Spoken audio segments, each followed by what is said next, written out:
কিন্তু সেই জায়গায় দাঁড়িয়ে এই আচার বিচার, হিংসা, নিন্দা, বিদ্বেষ, আত্মহমিকাকে ত্যাগ করার একটাই রাস্তা আমার দয়াল দিয়েছিল। তিনি এই পৃথিবীতে ধরাবাঁধে এসেছিল শুধু ওই 2-4টা মানুষ বাঁচানোর জন্য নয়, তার জন্য তার পারিষদ ভক্তরা ছিল যথেষ্ট।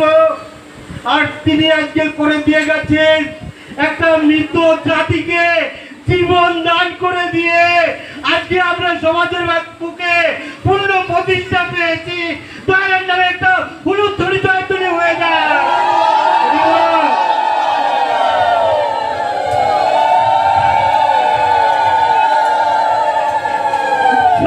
এত সূক্ষ্ম চিন্তা, সূক্ষ্ম ভাবনা প্রতিটি নর নারীর হৃদয়ে আজ কম্পিত ভাবে গোটা বিশ্বে আলোড়ন সৃষ্টি করতে পেরেছে। সে আমাদেরকে এই সুযোগ্য জায়গায় পৌঁছিয়ে দিয়েছে।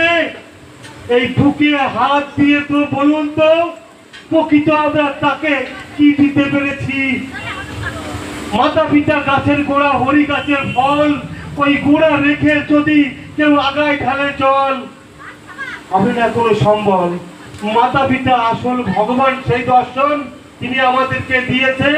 সেই দর্শন নিয়ে আমরা সার্বিকভাবে সবার সঙ্গে যাতে সুন্দর মনোরম পরিবেশে সেই দয়ালের যে চিন্তা, যে সূক্ষ্ম ভাবনাটা সবার মধ্যে পৌঁছাতে পারি, এই জ্ঞান গরিমা সবার মধ্যে জাগৃত হোক, এই আশা কামনা রাখি আমার দয়াল হরিচাঁদের পায়, আমার বান্ধব গুরুচাঁদের পায়।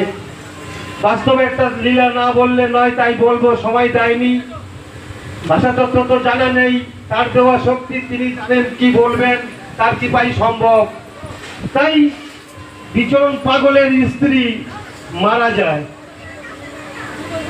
এরকম দুপুরবেলা ভেদভূমি হয়েছে, বিকাল হতে হতে উনি দেহ, কিন্তু পাগল বাড়িতে নেই। পাগল আছে ওড়াকান্দি ওই গুরুচাঁদের কাছে।